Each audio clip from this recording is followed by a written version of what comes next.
hear you just fine. Okay. All right. Well, we are getting started with our Discovery Education and Discovery Educator Network podcast. We're doing it via Google Hangout during our Den Open House Week. We've got several people hanging out with us this afternoon, and we're going to talk a little ed tech and a number of different topics and just kind of see what happens from there. So why don't we go around and introduce yourselves a little bit. So let's start with Ben. Why don't you start first? Tell us who you are, what your background, what you teach, who you work with, if you've got any experience using Discovery Education or your connection with the Den or anything else you want to share. Wow, okay, that was a lot. First of all, I apologize. It was one of those, hey, let's get started, and then everybody walked into my office. So if it's a little loud on this end, I'll do my best. My name is Ben Rhymes, and I have been teaching for a lot of years, and then after that, I have been doing instructional technology, sort of coaching, professional development, and most of that has been spent at the elementary level. My experience with Discovery is a lot of Discovery streaming, a little bit of Discovery assessment, but otherwise just a lot of video work, Web 2.0, that sort of stuff, and there we go. On to someone else. Okay, Carolyn, why don't you go next? I'm just going to go left to right on my screen here. Okie dokie. I am a newly retired teacher, and retirement is not sitting really easily on my shoulders because I am still very, very tied into my passion for educational technology. In fact, I just went up and visited my school this afternoon and solved a couple of problems while I was there.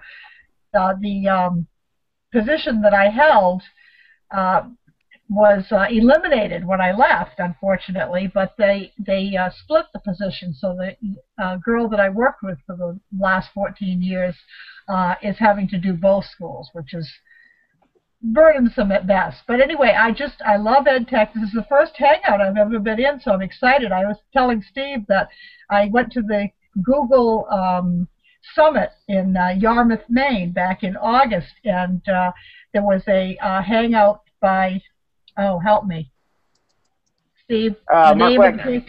Mark Wagner, right, and Steve showed up in that Hangout, and I was down there in the audience, and I was dying because and I even forgot to take a picture, which Mark was, I mean, that would have been nice. I could have given that to Mark. But anyway, I'm excited, and I am still a Discovery Star educator on the Connecticut Discovery Leadership Council, and I'm planning on staying engaged and doing other things in my encore career. Fantastic. Steve, Hi, for those who don't know you. For those that don't know me, so Steve Dembo, I'm out in Chicago with Discovery Education. And normally me and Dean do the podcast, but Dean decided to schedule a flight during our podcasting time, so we have appropriately ditched him in favor of a host. I was going to say a much nicer host, but he's mocking me with his hat and background right now, which I'm not appreciating in any way, shape, or form. I wore orange for you, though. Kind of a bear color. Yeah, whatever, anyway. So it's nice to actually, one of the things that we've been trying to do for a while is bring in more voices, more Den members and so on, more educators into these podcasts, and to try and do this sort of more on a regular basis, but to get in a lot more voices. So I'm thrilled to have Ben and Carolyn and Jamie here with us today. So with that, I'm going to do the old pass over to Jamie. Hi. Well, I'm Jaime Vandergrift. I have been an elementary educator for about 9 years up until this year. I'm a Den Star as of last year. I actually moved from Texas to Georgia and have started consulting. So that's an adventure, to say the least. It's exciting, and it's a completely different world. I don't know if I can compare it to retirement, but it's a very different world from my very structured days of knowing what a whole entire week looks like to going to, I don't know what a day looks like. I have done a lot with Discovery Edge streaming, love DE Science because I never considered myself a strong science teacher. So DE Science was fabulous for me because it was a way to merge my technology integration, science, and build them all together, and to give me, some sort of background so that I felt that I was more effectively teaching science with those tools. And I taught grades that science was never tested in. So when you're teaching a class, grade level in which reading and math are your test subjects, no one's ever asking you, how are you doing with science? And so DE Science probably was one of my favorite things because it gave me an opportunity to feel like I was balancing all the work I had to do in math and reading and still being able to effectively teach science. Awesome. Are you enjoying the move from Texas to Atlanta? Oh, I love it. It is. I'm an East Coaster anyway, so Texas in their 100-degree days for like 3 straight months didn't really work for me for a lot of years. So it's like high of 80, lows of 60s right now. I'm loving that. Fantastic. And I'm Chant Lehman. I work out of the Milwaukee office for Discovery, which is actually my home. But I work on the Global Den team with Steve and Porter Palmer and Lance Ruggie and others. And our job is to build our teacher community that we refer to as the Den. And actually thought it might be fun for us just to talk a little bit more about personal learning networks and communities and things like that. So what I thought I would toss out is the question about what makes your community so important to you as an educator. What are some of the things that you think are critical when it comes to building your own community? So I don't know if Ben or Carolyn or Jamie want to jump in and share some thoughts on that. I'll jump in. My son actually just came in the room and distracted me for a minute, so I was telling him I'm live if you want to be on here. As far as having a personal learning network, that has been one of the most key factors of my learning and teaching and sharing my learning with all of my teachers at the school. I'm still trying to get them involved in, they're in their own personal learning networks, but I'm trying to get them involved in a broader scheme. Every time there's a Den webinar or something, I send out the information. I just sent out the information for the new, they're going to be doing in Groton a Day of Discovery. I believe it's next Saturday, and I sent out all the information and gave them a little insight into what wonderful time it is and how I've had a great time. So we're hoping to get some more participation from our school there. But just the Den, Classroom 2.0, Steve Hargadon's Future of Education, a lot of these live online conferences, and Twitter. Oh my God, I actually spend too much time sitting in front of the computer, doing all this stuff and following links. It becomes almost obsessive. I'm going to get outside and enjoy the outdoors as well. But I think that the personal learning network is really where teachers have to go, and that's where kids have to go. It's for the kids as well, because they've got to develop their own learning networks and not being compartmentalized, in school the way we're so compartmentalized, to have it more broad and, well, maybe Jamie can pick up on that. Oh, I completely agree. I actually taught a session at the Atlanta Area Technology Educators meeting on, I guess, Tuesday. And I did a session on, it was titled, Shelley Paul, who's a coordinator teaching and learning at Woodward Academy, she had titled it Drink the Kool-Aid. And so I had to plan a session around the title of Building Your PLN, Go Ahead and Drink the Kool-Aid. But, the reality was what I had said was I've moved, because I've lived in Chicago. I've lived in Baltimore, I've lived in Dallas, and now I'm in Atlanta. And I talked about largely how when I moved to each of those places, I knew no one. And I completely rebuilt myself and any professional connections I had from scratch. And I didn't have any choice. I wasn't going to walk into a city and have someone offer me a job until I came to Atlanta. And when I came to Atlanta, I was already a director for EdCamp Atlanta. I have now been a part of the Atlanta Area Technology Education. I told them I had job offers when I still lived in Texas from 3 different places on the north side of the city. People had never met me, but because I had networked with them for years, they knew I was moving to their city, and I had people offering me jobs.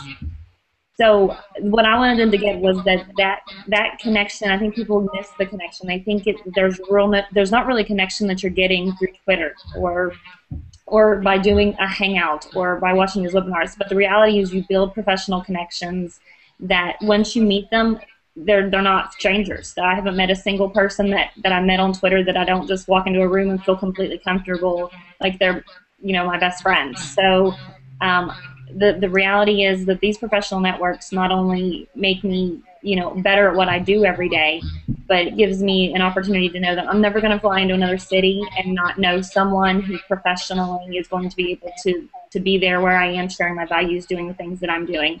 And that's you can't shake fist that. Can I interrupt for 1 second? Sure. Okay. As I said, I went to the Google Summit in Maine.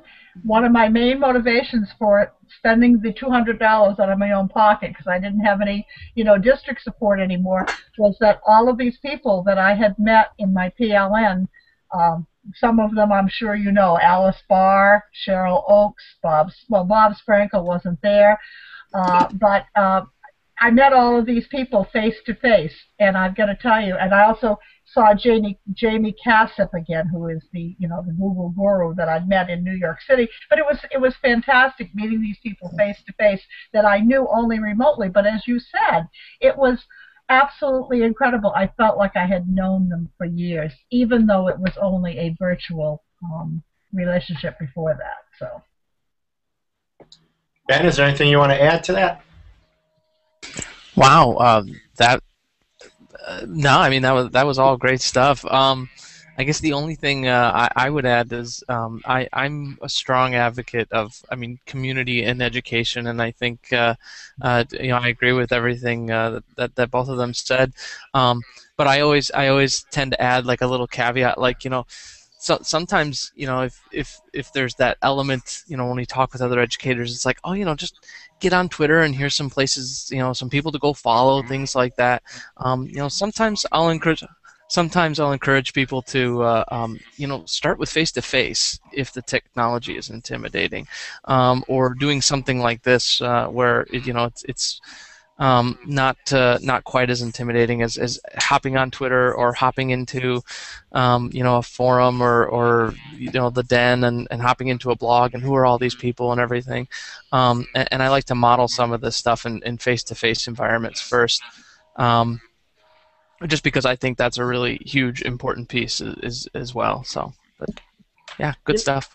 Yeah, it certainly is, and I think that's one of the things when we try to have some events, whether it's something that we do through Discovery, we try to connect people, and whether that is, like you said, Ben, I think that face-to-face is huge, and you can have that relationship with people online through Twitter or something else, but then when you meet that person, it just seems to take that relationship and that networking and that collaboration to a whole nother level.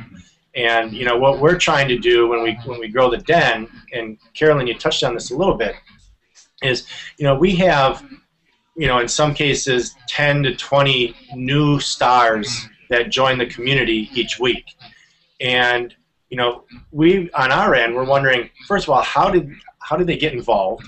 And I think that in a lot of cases, it's because another Den member told them, you should think about using this. You should, you should join the Den. You should meet these people. But once they do get involved, we have to figure out ways to get them connected and get them involved with the community. And Carolyn, you mentioned about, what you're doing is sharing some information. Here's a great Den event. Here's what happened. Go. Right. What are some other tips that you guys can think of to try to get the people who maybe are interested, but aren't necessarily the people who want to, who want to dive in on their own and who are, somewhat reluctant? What's your tip to get them started? That's actually kind of what I have done for the last 2 years, and I'm doing this year in my district. So trying to support people at a lot of different levels with technology, from the people that are just starting off to the people that are ready to just rock and roll and go crazy on their own. And so sometimes what I'll do is, if I'm ready to do something like a like video conferencing, where you're going to be presenting your room and your students are going to be getting up and talking with students in Texas or another state, I'll tell them I'm willing to do the heavy lifting for you the first time, right? So we're going to video conference. I will go ahead and make the connection with the other teacher. I will go ahead and set up the connection and say, sort of outline, this is what you're going to be doing, how your kids are going to present, what they're going to present, and I'll do that for you, as long as the next time we do that, you are willing to reach out to the teacher first, and then I'll go ahead and just take care of the technical end for you. So kind of, not necessarily say, hey, I'm only going to do this if you do something for me, but say, I'm willing to help you and I want to help you, but I also want to help you grow your own skills. So once I've done this, and if you say, wow, this is fantastic, I want to do more, then if you have more of your voice the next time we do something, then hopefully it'll start to go in a direction where I'm not necessarily directing you and saying, great, you enjoyed that video conference with the kids down in Texas. Now, what other class, who else do you want to talk to? You want to talk to kids in Texas or Canada or Australia, which might be a stretch with time zone difference, but where do you want to go next? And then kind of let them slowly take the lead. Yeah, in my school situation, as I said, I was there as the instructional technology teacher for the past 14 years. And it was always that way. I would get something started, and then the teachers would take the ball and they would roll with it, whatever it was. And it got to the point where, there were certain teachers that didn't need me anymore, and that was fine. And then they spread it to other teachers. And that's actually how the technology and our use of technology, we're still, we have a long ways to go in the district yet, but we're really rolling because people are picking up the ball and going with it, and that's what I love to see. So even though I've left the district, I'm still connected, and I'm still, watching the things going. One of the things that we have not done as much of is the connecting with other classrooms, although we did have our Mandarin Chinese teacher connect her students with the students in the sister school in China. It was a bit of a stretch because they had to come in at, I think it was 8 o'clock at night, and we were there 8 in the morning or something like that. But still, we did that. So that's one of the things that even as a retired teacher, I'm going to still try to be in there helping to get the teachers to do more with connecting with other classrooms outside the school walls. That's it. No, Here, that's here. good. Steve, did you want to? Yeah, well, just something that's been kind of percolating around in my head along the same topic is just that, it's funny, a lot of us, obviously, that are on this right now and that are probably watching right now are what I would consider to be connected educators and so on. And a lot of us have voices via our blog or via Twitter or via Plurk and so on. We've gotten an audience of some respect, whether it be 10 people, 20 people, 50 people, 100 people, whatever. But what I found is kind of interesting is that it seems like a lot more people are willing to speak out or try and recruit or try and share their thoughts via what seems to be a larger audience, because we're talking about hundreds of people or thousands of people through their social outlets, and are more hesitant to do it face-to-face via, just in the teacher's lounge or with the person next to them and so on.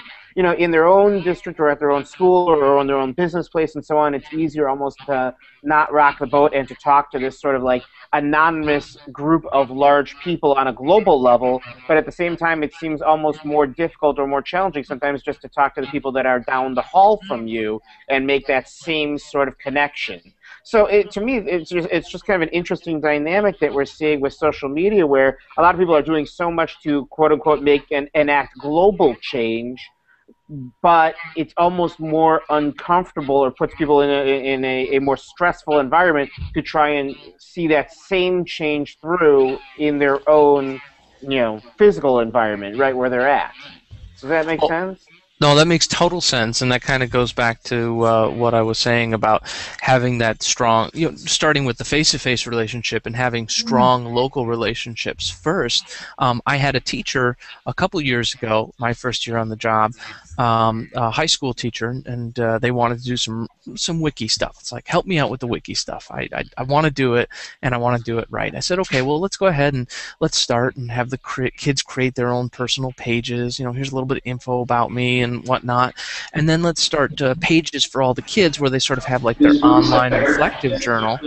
And the teacher right next door down the hall was about a couple weeks behind with the same curriculum, right? And so as these students in the first teacher's classroom were posting these really cool, amazing thoughts and reflections and work, teacher next door sees this online and is going, hey, what are you doing? The kids in my classroom are looking at you. They can go look at your stuff, and they can just cheat. They could copy it. They could put it in there and everything. And the first teacher was like, oh my gosh, Ben, what do I do? I thought I was doing something really cool here, and now one of my colleagues is saying that's not cool. And I said, well, hey, this brings up an excellent opportunity to talk about what is that teacher doing in their classroom, right, that might be more conducive or less conducive to the students just going, and I'm just going to lift the answers off of this open wiki, which the teacher wanted to have open so that parents could see and students could get an idea of, I'm sharing my learning publicly. And so, yeah, that brought up, that kind of ugly issue of like what you're doing in your classroom and making it public is affecting me over here. So we had to come and have some discussions and everything, and that we actually came to a pretty good workable solution for both teachers, where the one wasn't totally discouraged and said, I'm done with wiki stuff. She has since moved over to a couple other platforms like Edmodo. And the other teacher, really had an opportunity to think about, well, what am I doing in my classroom so that students can't just easily hop online and say, oh, what did the kids do last week in their government class? I'll just go ahead, copy, paste, turn it in. Well, and I have to say, I think sometimes when I would start something new, to people who didn't understand what I was doing, it looked like it was this huge thing that I was doing, and that it took so much time. Like, I would do some of our math tests. I would give them a paper copy, but I had already put them into Smart Response. I put the answers in. So my kids had their Smart Response clickers, and they had their test. And everyone would come in and say, oh, I can't believe you spent all that time doing that. And I'm like, well, I spent 10 minutes putting that in, and it's going to grade it for me, which will save me 40 minutes. So, ultimately, I'm saving myself 30 minutes that you're going to spend. But the reality is they didn't understand it enough to say, wow, what you're doing is working smarter, not harder. And I think that that's somewhere where the problems become. Like last year, I had people who also said things, oh, your kids, but they're looking at each other's computers, and, well, I call that networking. They're networking with one another. I even wrote a blog post on one last year. We were on Blogster, and I just kind of sent them. And this time I didn't give them any directions. I just said, go play with it, see what happens. And a few minutes in, I had first hand up. I'm a senior, I don't know what to do, And I started to, jump out and go save the day. But a kid got up in a computer lab, which, of course, was a no-no, right? And she went over, and she helped the kid that was having problems, and then she went back to her seat. And I was like, oh, what just happened here? And then it just started happening. Another kid would ask a question, and another kid would help. And then they'd go back to working. And I just sat there, and I just watched. And it was like this huge aha moment for me. They're not cheating. They're networking. It's what we do. It's what we do as professionals. We work together to solve our problems. It wasn't a test. It wasn't the end of the world. We were helping each other figure out how to solve this problem. And so it was networking. It wasn't cheating, and it wasn't anything else. It was purely third grade networking. Yeah. Steve, I liked your question. Maybe it was more of a statement.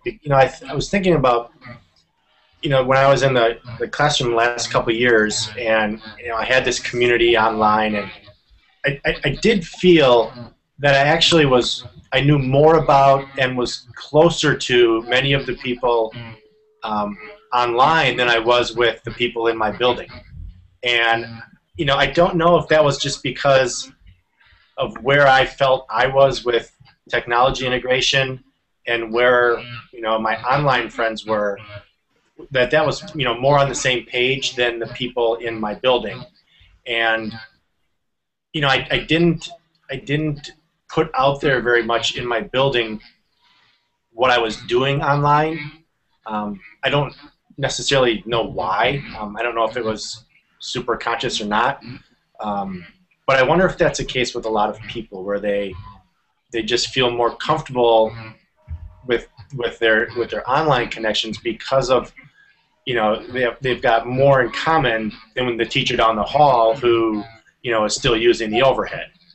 I don't know if that makes any sense or not. I think it makes a lot of sense. I think, I think there's a very human reaction that also plays into it, and it's just simply this. When you put something out there on the internet, you don't see people's reaction immediately. So in some sense, it's kind of less risky. You're not putting yourself out there. You're not taking the chance. Nobody's going to shoot you down in that same way. If somebody disagrees with you, more than likely they just won't comment. They just won't reply at all. Whereas if you're doing something face-to-face with someone, then you kind of have that risk of someone saying, oh, well, why would you want to be a member of that community? Don't you know that they're just a corporation? They're just in it for the bottom line. You're not going to necessarily get challenged in that same way outside of a few people that we all know online that are just in it to challenge people. So I think in some sense it's a little bit, which sounds strange, it's safer to broadcast things to 1,000 people than it is to have the same conversation with somebody, in the teacher's lounge. Which is just kind of a weird dynamic. Can I speak? Of course. Yeah. Okay.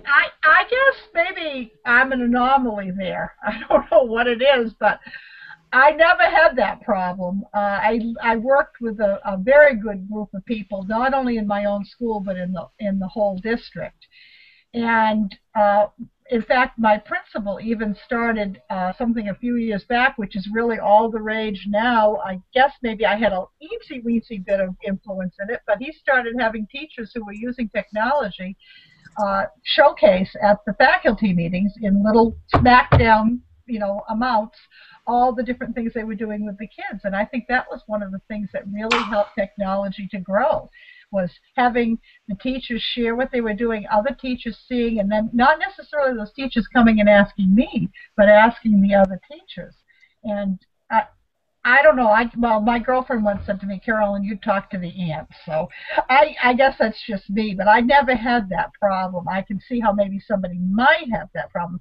I was very fortunate that I had a receptive audience. The biggest issue that I had was when I would go out and send out these wonderful sites or send out these wonderful ideas, because I was the tech integrator, and even though I was teaching classes, I wasn't tied down to a schedule the way a teacher who teaches 5 classes of English and then has all that correcting and all that prep work. And a lot of times the biggest thing would be they'd say, I don't have the time. And I understand that because I taught English for 10 years in another previous career. So I think that's the biggest thing with some of the teachers embracing technology, is just finding the time. But as you said, smart, what does it work? Smarter, not harder. Yes, I love that. I love that. Yep.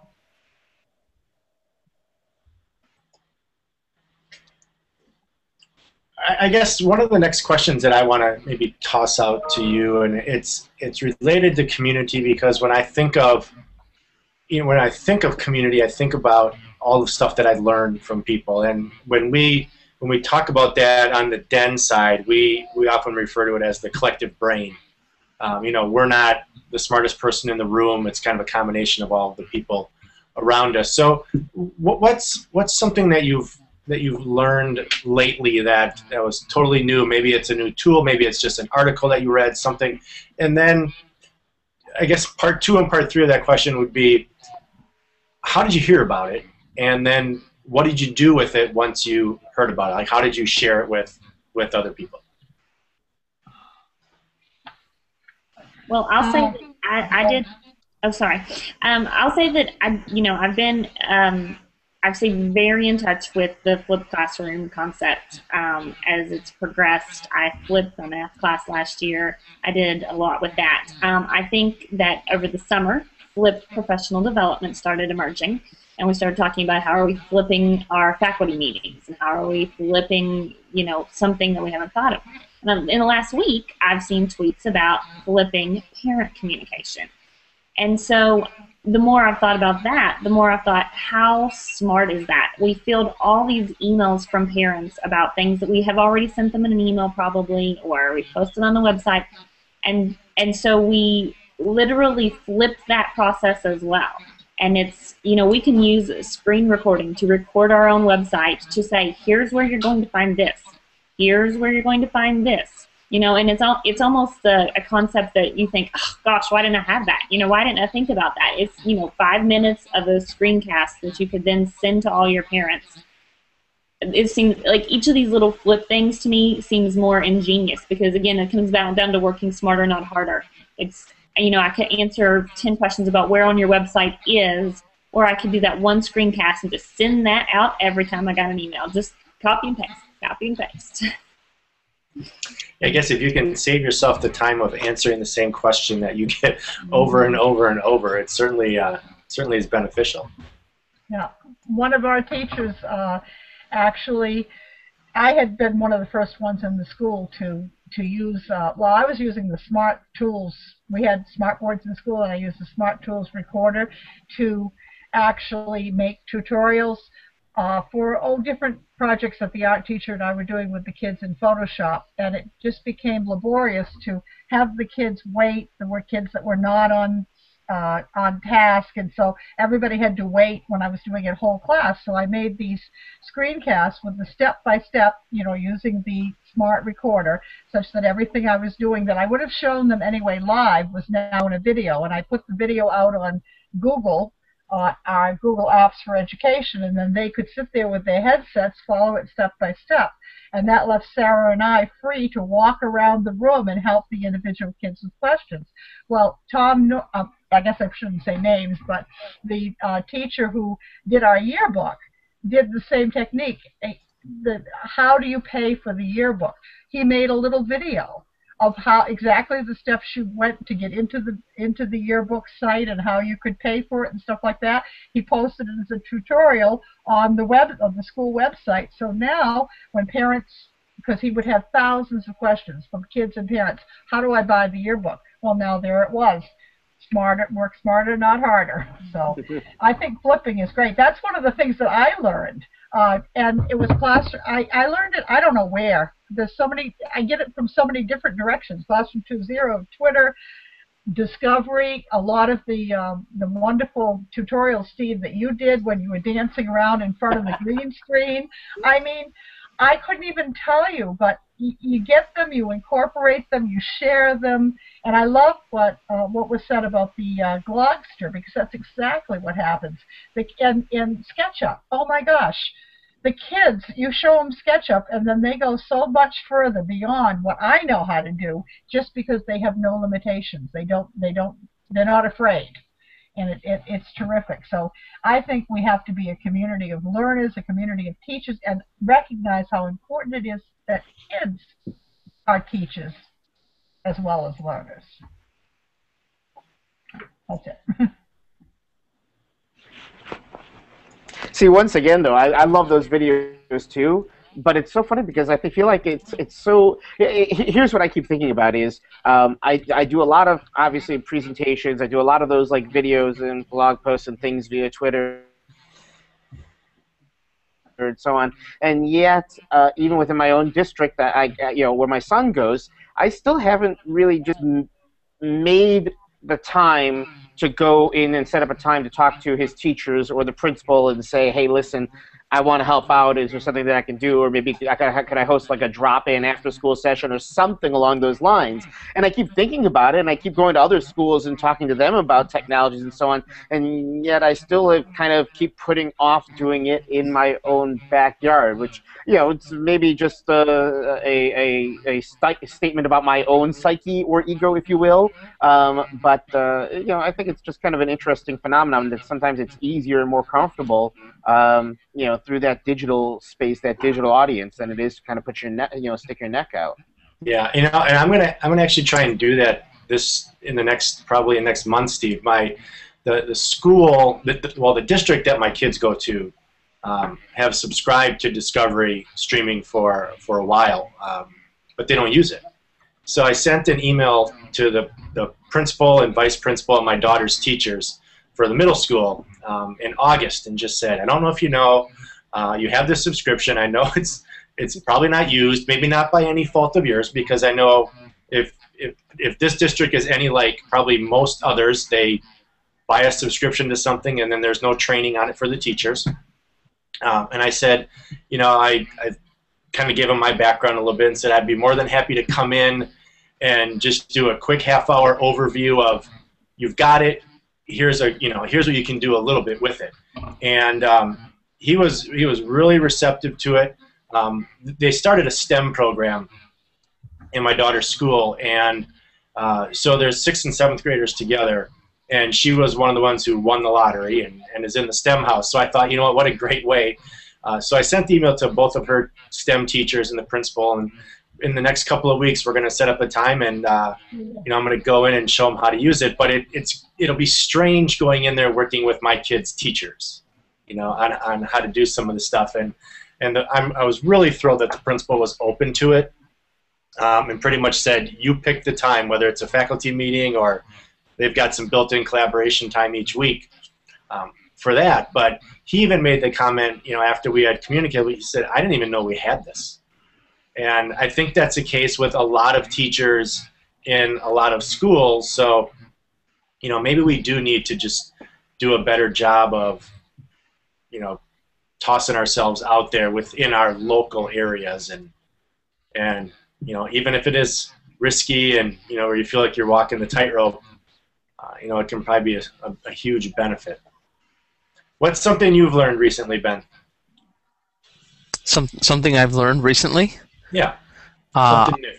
Something new. I learned that this morning I built this green screen right behind me, and out of paper, and it works pretty well. I was surprised. I've got a lot of teachers that are starting to do more video projects, which is really exciting. It's something I've been pushing in my district, and now I've got a lot of teachers that are comfortable. We're going to make some videos. We're going to upload them to Vimeo or YouTube. That's cool. And now teachers are like, ooh, can we do some green screen stuff? And I said, yes, we can. The only green screen we have right now in the district is being used in the high school broadcast room, so you really can't use that because it's being used all the time. And the other one is now storage. So I said, okay, what can I do? And I went down to the storage room this morning. First, I hopped on YouTube, and I found like 1,500 videos created by 12-year-olds, how to create a green. Yeah, we've all done that before, right? And so I teach you green screen, whatever, 12. He said, here's how you do it. And he was just using little tiny pieces of construction paper. And I said, ha, I got that beat. So I went down to the supply room, found one of those big rolls of paper, and I just threw it up there. And then because I'm an elementary teacher, I put the nice black border around it, because you can't do a bulletin board without the border. Yeah, and it worked pretty well. So I went ahead and just dumped it into iMovie and did a little video. And I'm going to be sharing that with the teachers on Monday. Like, here's what you can do. And I did it in like 10 minutes. You could put it up in your room. You could take it down, whatever. So I'm hoping that will pay off. So that's something that I learned, and it was just this morning. I was like, you know what, or yesterday, my day, I'm going to go ahead and do this green screen thing. So I fired it up this morning or got myself fired up and watched the videos, and boom, I did it. So there you go. It's going to be a nice, easy way for something like that. You can say to your staff, here's the paper. Take the roll to your room, stick it on your door or some empty space, or now there's one less bulletin board they may have to keep active throughout the year. There you go. Less work for them.